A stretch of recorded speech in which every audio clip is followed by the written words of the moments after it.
Hi hello ಎಲ್ಲರಿಗೂ ನಮಸ್ಕಾರ. ನಿನ್ನೆ ದಿನ ಒಂದು 2-3 ವಿದ್ಯಾರ್ಥಿಗಳು ಫೋನ್ ಮಾಡಿ ಅದರಲ್ಲಿ ಒಬ್ಬ ವಿದ್ಯಾರ್ಥಿ ಎಷ್ಟು ಇಂಟ್ರೆಸ್ಟಿಂಗಾಗಿ ಕೇಳಿದ್ನಪ್ಪ ಅಂದರೆ, ಸರ್ ನೀವು ಹೇಳಿದ್ರೆ ಕಡಿಮೆ ಸಮಯದಲ್ಲಿ ಹೆಚ್ಚು ಅಂಕ ಗಳಿಸಬೇಕು ಅಂತ. ಈಗಿರೋದು ನಮಗೆ ಶಾರ್ಟ್ ಪೀರಿಯಡ್ ಆಫ್ ಟೈಮು. ಈ ಟೈಮಲ್ಲಿ ಎಲ್ಲ ಪಾಠಗಳನ್ನು ಓದ್ಕೋತಾ ಕೂಡಬೇಕಾ ಸರ್? ಒಳ್ಳೆ ಪ್ರಶ್ನೆ ಹೌದಲ್ವಾ? ಎಲ್ಲ ಪಾಠಗಳನ್ನು ಕೂಡ ಅವಶ್ಯಕತೆ ಇಲ್ಲ. ಈಗ ಇದರಲ್ಲಿ ನೀವೇನು ಮಾಡ್ತಾ ಇದ್ದೀರಾ, ಅಲ್ಲಿ ಎಲ್ಲ ಪಾಠಗಳನ್ನು ಒಂದು ಸ್ವಲ್ಪ ಗ್ಲಾನ್ಸ್ ಆಗಿ ಏನು ಮಾಡ್ತೀರಾ ನೋಡ್ಕೊಂಡು ಬಂದಿರ್ತೀರ. ಅದೇ ರೀತಿಯಾಗಿ ಇವತ್ತಿನ ದಿನ ನಾವೇನು ಮಾಡ್ತಿದ್ದೀವಿ, ಬ್ಲೂ ಪ್ರಿಂಟಲ್ಲಿ ಯಾವ ಕ್ವಶನ್ಗಳನ್ನು ಓದಬೇಕು ಮತ್ತು ಇದರ ಜೊತೆಗೆ ಏನು ಮಾಡೋಣ, ಇವತ್ತು ಯಾವ್ಯಾವ ನಿಯಮಗಳು, ವಿಜ್ಞಾನದಲ್ಲಿ ಯಾವ ನಿಯಮಗಳು ಇಂಪಾರ್ಟೆಂಟ್ ಅಂತ ನೋಡ್ಕೋತ ಹೋಗೋಣ. ಈಗ ನೋಡ್ರಿ, ಎಸ್ ಓಕೆ, ಫಸ್ಟ್ ನಾವು ನೋಡಬೇಕಾಗಿರೋದೇನಪ್ಪ ಅಂದರೆ, ಈ ಪಾಠಗಳಲ್ಲಿ ಯಾವ ಪಾಠಗಳು ಅತಿ ಹೆಚ್ಚು ಅಂಕಗಳನ್ನು ಹೊಂದಿವೆ ಆ ಪಾಠಗಳನ್ನು ಮಾತ್ರ ಫಸ್ಟ್ ಓದ್ಕೋಬೇಕಾಗಿರುತ್ತೆ. ಈಗ ಒಂದು ಪಾಠ ಓದ್ತೀರಪ್ಪ, ಆ ಪಾಠ ಫುಲ್ಲು ಅದರಲ್ಲಿರೋ ಕ್ವಶನ್ ಆನ್ಸರ್ಸು, ಇಂಪಾರ್ಟೆಂಟ್ಸು, ಅದರಲ್ಲಿಂದ ಬರ್ತಕ್ಕಂಥ ಕ್ವಶನ್ಸ್ ಎಲ್ಲ ಓದಿರ್ತೀರ. ಬಟ್ ಆ ಪಾಠ ಓನ್ಲಿ 3 ಮಾರ್ಕ್ಸು 4 ಮಾರ್ಕ್ಸು ಕಂಟೆಂಟ್ ಆಗಿದ್ದರೆ ಏನು ಮಾಡ್ತೀರಾ? ನೀವಿಷ್ಟು ಎಲ್ಲ ಟೈಮ್ ವೇಸ್ಟ್ ಆಗುತ್ತಲ್ವ?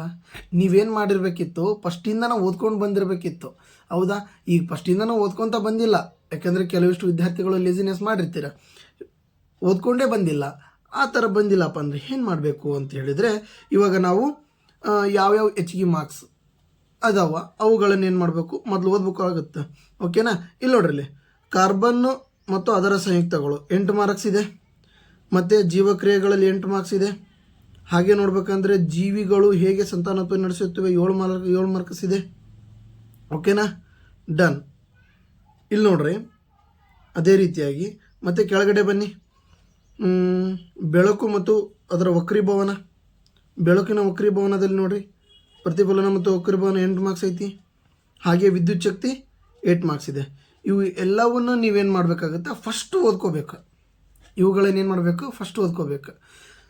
ಇವನು ಓದ್ಕೊಂಡು ಆದಮೇಲೆ ಮತ್ತೆ ಬೇರೆ ಯಾವ ಚಾಪ್ಟರ್ಸ್ ಇದಾವಲ್ಲ ಅವುಗಳ ಇಂಪಾರ್ಟೆನ್ಸು, ಅವುಗಳ ಪ್ರಿವಿಯಸ್ ಇಯರ್ ಕ್ವಶನ್ ಪೇಪರ್ನ ನೋಡ್ಕೊತ ಬರಬೇಕಾಗತ್ತೆ. ಓಕೆ, ಇಲ್ಲಿಗೆ ಒಂದು ಬ್ಲೂ ಪ್ರಿಂಟಿಂದು ನಿಮಗೆ ಕ್ಲಿಯರ್ ಆಯಿತು. ನೆಕ್ಸ್ಟ್, ನಿನ್ನೆ ನೋಡಿದ್ವಲ್ಲ ಭೌತ ವಿಜ್ಞಾನದಲ್ಲಿ ಇರ್ತಕ್ಕಂತಹ ಚಿತ್ರಗಳು, ಪ್ರಮುಖ ಚಿತ್ರಗಳು ಅಂತಂದೇಳಿ. ನೀವು ಯಾರು ನೋಡಿಲ್ಲಪ್ಪ ಅಂದರೆ ಪ್ರಿವಿಯಸ್ ಒಂದು ವಿಡಿಯೋ ಇರ್ತದ, ಆ ವಿಡಿಯೋ ವಿಜ್ಞಾನದ ಪ್ರಮುಖ ಚಿತ್ರಗಳಂತ, ಅದನ್ನು ನೋಡ್ಕೊಂಬನ್ನಿ. ಒಂದು ರೀತಿಯಾಗಿ ಇಲ್ಲಿ ನೋಡ್ರಿ, ರೋಧಗಳ ಸಮಾಂತರ ಜೋಡಣೆ ನಿನ್ನೆ ಎಲ್ಲ ತೋರಿಸಿದ್ದು. ನಿನ್ನೆ ಯಾವ್ಯಾವ ಚಿತ್ರಗಳು ಇಂಪಾರ್ಟೆಂಟ್, ಯಾವ್ಯಾವ ಚಿತ್ರಗಳು ಬರ್ತವೆ ಅಂತ ನಾವೇನು ಮಾಡಿದ್ವಿ ಹೇಳ್ತಾ ಹೋಗಿದ್ವಿ. ಅದೇ ರೀತಿಯಾಗಿ ಸ್ಟೋರಿ ಆಪ್ಟಿಕ್ಸ್ ಬರ್ತದೆ, ಆಮೇಲೆ ರಸಾಯನ ವಿಜ್ಞಾನದಲ್ಲಿ ಬರ್ತಕ್ಕಂಥ ಚಿತ್ರಗಳು, ಜೀವ ವಿಜ್ಞಾನದಲ್ಲಿ ಬರ್ತಕ್ಕಂಥ ಚಿತ್ರಗಳು, ಬಯೋಲಜಿ, ಕೆಮಿಸ್ಟ್ರಿ, ಫಿಸಿಕ್ಸಲ್ಲಿ ಬರ್ತಕ್ಕಂಥ ಎಲ್ಲ ಚಿತ್ರಗಳನ್ನು ನೋಡಿದ್ವಿ. ಈಗ ಪರ್ಟಿಕ್ಯುಲರ್ ಆಗಿ ಇಂಪಾರ್ಟೆಂಟ್ ಕಡ್ಡಾಯ ನಿಯಮಗಳು, ವ್ಯಾಖ್ಯೆಗಳು, ವ್ಯತ್ಯಾಸ ಮತ್ತು ಉಪಯೋಗಗಳು. ಬಟ್ ಇವತ್ತಿನ ದಿನ ಏನು ಮಾಡೋಣ, ನಾವು ಓನ್ಲಿ ನಿಯಮಗಳನ್ನು ಮಾತ್ರ ನೋಡ್ತಾ ಹೋಗೋಣ. ಈ ನಿಯಮಗಳನ್ನು ಏನು ಮಾಡಿರಿ, ನೀವು ಒಂದೊಂದಾಗಿ ನಾನು ಹೇಳ್ತಾ ಹೋಗ್ತೀನಿ, ನೀವು ಅವುಗಳನ್ನು ನೋಟ್ ಡೌನ್ ಮಾಡ್ಕೋತಾ ಹೋಗಿ. ಸಾಧ್ಯವಾದ ಸ್ಕ್ರೀನ್ಶಾಟು ತೊಗೊಂಡ್ಬಿಡ್ರಿ. ಓಕೆನಾ? ಓಮ್ನ ನಿಯಮ, ಸ್ಥಿರ ತಾಪಮಾನದಲ್ಲಿ ಒಂದು ಲೋಹದ ತಂತಿಯ ನಡುವಿನ ವಿಭವಾಂತರವು ತಂತಿಯಲ್ಲಿ ಹರಿಯುವ ವಿದ್ಯುತ್ ಪ್ರವಾಹಕ್ಕೆ ನೇರ ಅನುಪಾತದಲ್ಲಿರುತ್ತದೆ. V/I = R. V/I = R. V ಅಂದರೆ ವೋಲ್ಟೇಜ್, ಐ ಅಂದರೆ ಕರೆಂಟ್, ಆರ್ ಅಂದರೆ ರೆಸಿಸ್ಟರ್ ಅಂತ ಹೇಳ್ತೀವಿ ನಾವು. ಓಕೆನಾ? ಜೌಲ್ನ ಉಷ್ಣೋತ್ಪಾದನಾ ನಿಯಮ, ಇದಂತೂ ತುಂಬ ಇಂಪಾರ್ಟೆಂಟ್. ಒಂದು ರೋಧದ ಮೂಲಕ ವಿದ್ಯುತ್ ಹರಿಸಿದಾಗ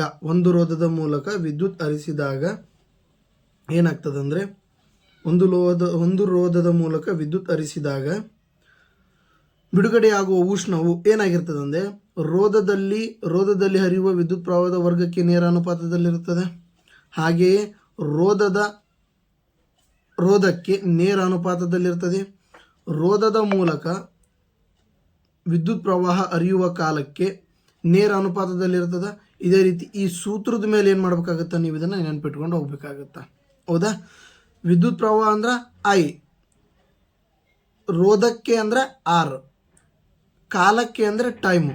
ನೋಡ್ರಿ, ಹೆಚ್ಚಂದ್ರೆ ಏನು, ಜೌಲ್ನ ಉಷ್ಣೋತ್ಪಾದನ ಅಂತ ನೆನ್ಪಿಟ್ಕೋರಿ. ಹೆಚ್ಚಂದ್ರೆ ಏನು, ಜೌಲ್ನ ಉಷ್ಣೋತ್ಪಾದನ. ಅದೇ ರೀತಿ ಐ ಅಂದ್ರೆ ಏನು, ಕರೆಂಟು. ಇದಕ್ಕೆ ಐ ಅಂತ ನೆನ್ಪಿಟ್ಕೋರಿ, ಕರೆಂಟು. ನೆಕ್ಸ್ಟ್ ಆರ್ ಅಂದ್ರೆ ಏನು, ರೋಧ, ರೆಸಿಸ್ಟೆನ್ಸ್ ಅಂತ ಕರಿತೀವಿ. ಆಗ ಟಿ ಅಂದ್ರೆ ಏನು, ಕಾಲ. ಇದನ್ನೇನು ಮಾಡ್ತೀವಿ, ಟಿ ಅಂತ ಕರಿತೀವಿ. ಈ ರೀತಿ. ಹಾಗೆ ಎಡಗೈ ನಿಯಮ ಬಲಗೈ ನಿಯಮ ಅಂತಂದು ಹೇಳಿ. ಓಕೆನಾ? ನೆಕ್ಸ್ಟ್ ಡಿಸ್ಕಾರ್ಡ್ ಮಾಡಿಬಿಡೋಣ. ನೆಕ್ಸ್ಟ್ ಎಡಗೈನ ಪ್ಲಮಿಂಗ್ನ ಎಡಗೈ ನಿಯಮ ಬರ್ತದೆ, ಬಲಗೈ ನಿಯಮ. ಎಡಗೈ ನಿಯಮ ಬಲಗೈ ನಿಯಮ ಅಂತ ಹೇಳಿದರೆ ಈ ರೀತಿಯಾಗಿ ಏನು ಮಾಡಬೇಕಾಗುತ್ತೆ, ನೀವು ಇದನ್ನು ನೋಡ್ಕೋಬೇಕಾಗುತ್ತೆ. ಪ್ರತಿಯೊಂದು ಬೆರಳುಗಳು ಏನಾಗಿರಬೇಕು, 90 ಡಿಗ್ರಿ ಆಗಿರಬೇಕು. ಈ ರೀತಿ ಎಡಗೈನ ಅದರಲ್ಲಿ ತೋರ್ಬೆರಳು ಅಂದರೆ ಯಾವುದನ್ನು ನಾವು ಇನ್ನೊಬ್ಬರಿಗೆ ತೋರ್ಸೋಕೆ ಯೂಸ್ ಮಾಡ್ತೀವಲ್ಲ, ಆ ತೋರ್ಬೆರಳು, ಹೆಬ್ಬೆರಳು ಮತ್ತು ಮಧ್ಯದ ಬೆರಳು, ಈ 3 ಬೆರಳುಗಳು ಪರಸ್ಪರ ಏನಾಗಿರಬೇಕು, ಲಂಬವಾಗಿರುವಂತೆ ಹೊಂದಿಸಿ ತೋರ್ಬೆರಳು ಕಾಂತಕ್ಷೇತ್ರದ ದಿಕ್ಕು. ಈಗ ಇದು ತೋರ್ಬೆರಳು. ಈ ತೋರ್ಬೆರಳು ಏನು ಮಾಡ್ತದಂತೆ, ಕಾಂತಕ್ಷೇತ್ರದ ದಿಕ್ಕನ್ನು, ಮಧ್ಯದ ಬೆರಳು ಏನು ಮಾಡುತ್ತೆ, ಪ್ರವಾಹದ ದಿಕ್ಕನ್ನು, ಹಾಗೆ ಹೆಬ್ಬೆರಳು ಏನು ಮಾಡುತ್ತೆ, ಯಾಂತ್ರಿಕ ಬಲದ ನೇರವನ್ನು ತೋರಿಸುತ್ತದೆ. ಇವುಗಳನ್ನು ಏನು ಮಾಡ್ರಿ, ನೆನಪಾಗಿಲ್ಲ ಅಂದರೆ ಇವುಗಳ ಮೇಲೆ ಬರ್ಕೊಂಡ್ಬಿಡ್ರಿ. ತೋರ್ಬೆರಳು ಕಾಂತಕ್ಷೇತ್ರ ದಿಕ್ಕು, ಮಧ್ಯದ ಬೆರಳು ಪ್ರವಾಹದ ದಿಕ್ಕು, ಹಾಗೆ ಹೆಬ್ಬೆರಳು ಯಾಂತ್ರಿಕ ಬಲದ ದಿಕ್ಕು ಅಂತಂದೇಳಿ ಬರ್ಕೊಂಡ್ಬಿಡ್ರಿ. ತುಂಬ ಚೆನ್ನಾಗಿ ಏನು ಮಾಡ್ಬೋದು, ನೋಡ್ಕೋಬೋದು. ಹಾಗೆ ಎಡಗೈ ನಿಯಮ ಬಲಗೈ ನಿಯಮವನ್ನು ಅದೇ ರೀತಿಯಾಗಿ ಇಟ್ಕೊಂಡು ಬರ್ಕೋರಿ. ಬೆಳಕಿನ ವಕ್ರೀಭವನದ ನಿಯಮಗಳು. ಓಕೆನಾ? ಬೆಳಕಿನ ವಕ್ರೀಭವನದ ನಿಯಮಗಳು. ಬೆಳಕಿನ ವಕ್ರೀಭವನ ನಿಯಮಗಳಲ್ಲಿ 2 ಬರುತ್ತೆ. ಪತನ ಕಿರಣ, ವಕ್ರೀಭವನ ಕಿರಣ ಮತ್ತು 2 ಮಾಧ್ಯಮಗಳ ಸಂಪರ್ಕದ ಮೇಲ್ಮೈಗೆ ಪತನ ಬಿಂದುವಿನಲ್ಲಿ ಎಳೆದ ಲಂಬವು ಏನಾಗಿರ್ತದೆ, ಒಂದೇ ಸಮತಲದಲ್ಲಿರುತ್ತದೆ. ಅದೇ ರೀತಿ ಕೊಟ್ಟಿರುವ ಬೆಳಕಿನ ನಿರ್ದಿಷ್ಟ ಬಣ್ಣವನ್ನು ನೀಡಿರುವ ಜೋಡಿ ಮಾಧ್ಯಮಗಳಿಗೆ ಪತನ ಕೋನವು ಸೈನು ಅಥವಾ ವಕ್ರೀಮ ಕೋನವು ಸೈನುಗಳ ಅನುಪಾತ ಸ್ಥಿರವಾಗಿರುತ್ತದೆ. ಇದನ್ನು ಸ್ನೆಲ್ಸ್ ಲಾ ಅಂತ ಕರಿತೀವಿ. ಇದನ್ನು ನೀವು ಮುಂದುವರೆದು ನೋಡಿದ್ರೆ ಸೈನಾಯ್ ಬೈ ಸೈನಾರ್ ಅಂತ ಕರಿತದೆ. ಸ್ನೆಲ್ಸ್ ಲಾ ಅಂತಂದು ಹೇಳಿದರೆ sine i by sine r, sine of angle of incidence divided by sine of angle of refraction. ಇದನ್ನು ವಕ್ರೀಭವನದ ನಿಯಮ ಅಂತ ಕರಿತೀವಿ. ಅದೇ ರೀತಿ ಬೆಳಕಿನ ಪ್ರತಿಫಲನದ ನಿಯಮಗಳು. ಪತನ ಕೋನವು ಪ್ರತಿಫಲನ ಕೋನಕ್ಕೆ ಏನಾಗಿರ್ತದಂತೆ, ಸಮವಾಗಿರ್ತದೆ. ಇದನ್ನು ಭಾಳ ಚೆನ್ನಾಗಿ ನೋಟ್ ಡೌನ್ ಮಾಡ್ಕೋರಿ. ಪತನ ಕೋನ ಪ್ರತಿಫಲನ ಕೋನಕ್ಕೆ ಏನಾಗಿರ್ತದ, ಸಮವಾಗಿರ್ತದ. ಹಾಗೆಯೇ ಪತನ ಬಿಂದು ನೋಡಿಲಿ, ಇದು ಒಂದು ರೇಖೆ ಅನ್ಕೊಳ್ಳೋಣ. ಓಕೆ, ಇಲ್ಲಿ ಬಿಡಿಸ್ಬಿಡೋಣ. ಇದು ಒಂದು ರೇಖೆ. ಈ ರೇಖೆಯಲ್ಲಿ ಪತನ ಕಿರಣ, ಇಟ್ ಮೀನ್ಸ್ ಕಿರಣಗಳು ಬಂದು ಬಿದ್ದಿರೋದು, ಇದನ್ನು ಪತನ ಕಿರಣ ಅಂತೀವಿ. ಪತನ ಬಿಂದುವಿನಲ್ಲಿ ಪ್ರತಿಫಲನದ ಮೇಲ್ಮೈಗೆ ಎಳೆದ ಲಂಬವು ಪ್ರತಿಫಲನ ಕಿರಣ 3 ಒಂದೇ ಸಮತಲ. ಅಂದರೆ ಇದು ಪತನ ಕಿರಣ, ಪ್ರತಿಫಲನ ಕಿರಣ, ಇದು ಪತನ ಕಿರಣ, ಇದು ಪ್ರತಿಫಲನ ಕಿರಣ. ಬಟ್ ಆ ಮೇಲ್ಮೈಗೆ ಎಳೆದ ಲಂಬ ಏನಾಗಿರ್ತದ, ಆ ಮೇಲ್ಮೈಗೆ ಎಳೆದ ಲಂಬ 3 ಏನಾಗಿರ್ತಾವ, ಒಂದೇ ಸಮತಲದಲ್ಲಿ ಇರ್ತಾವ. ಹೌದಾ? ಒಂದೇ ಬಿಂದುವಿನಲ್ಲಿದ್ದಾವ. ಇಲ್ಲಿ 3ಕ್ಕೂ ಏನು ಒಂದೇ ಬಿಂದುವಿನಲ್ಲಿ ಅದಾವ. ಅದನ್ನು ಏನು ಮಾಡುತ್ತಾ, ಅದು ಹೇಳ್ತಾ ಹೋಗುತ್ತೆ. ಓಕೆ, ಇನ್ನೊಂದು ಸರಿ ಬೇಕಾದ್ರೆ ನೋಡ್ಕೊಂಬಿಡ್ರಿ. ಪತನ ಕಿರಣ ಪತನ ಬಿಂದುವಿನಲ್ಲಿ ಪ್ರತಿಫಲನದ ಮೇಲ್ಮೈಗೆ ಎಳೆದ ಲಂಬ ಮತ್ತು ಪ್ರತಿಫಲನದ ಕಿರಣ, ಈ 3 ಏನಾಗಿರ್ತದೆ, ಒಂದೇ ಸಮತಲದಲ್ಲಿ ಇರುತ್ತದೆ. ನೋಡ್ಕೊಂಬಿಡ್ರಿ ಇನ್ನೊಂದು ಸರಿ. ಇದು ಒಂದೇ ಸಮತಲನ, ಪತನ ಕಿರಣ, ಪ್ರತಿಫಲನ ಕಿರಣ, ಎಳೆದ ಲಂಬ, ಈ ರೀತಿಯಾಗಿರುತ್ತೆ. 3 ಏನಾಗಿರ್ತಾವ, ಒಂದೇ ಸಮತಲದಲ್ಲಿರುವುದರಿಂದ ಇದನ್ನು ಬೆಳಕಿನ ಪ್ರತಿಫಲನದ ನಿಯಮ ಅಂತ ಕರಿತೀವಿ. ಓಕೆ, ಇಲ್ಲಿಗೆ ಏನಾಯಿತು, ನಿಯಮಗಳು ಮುಗೀತು. ನೆಕ್ಸ್ಟ್ ಪಾರ್ಟನ್ನು ನೆಕ್ಸ್ಟ್ ವಿಡಿಯೋದಲ್ಲಿ ಏನು ಮಾಡೋಣ, ನೆಕ್ಸ್ಟ್ ವಿಡಿಯೋದಲ್ಲಿ ವ್ಯಾಖ್ಯಾನಗಳು ಮತ್ತು ಉಪಯೋಗಗಳನ್ನು ನೋಡ್ತಾ ಬರೋಣ. ಓಕೆ, ಇದೇ ಒಂದು ಸ್ಲೈಡಲ್ಲಿ ತೊಗೊಂಬಿಡ್ರಿ ವ್ಯಾಖ್ಯಾನಗಳು, ಅವನ್ನ ಒಂದು ಸ್ಕ್ರೀನ್ಶಾಟ್ ತೊಗೊಂಬಿಡ್ರಿ.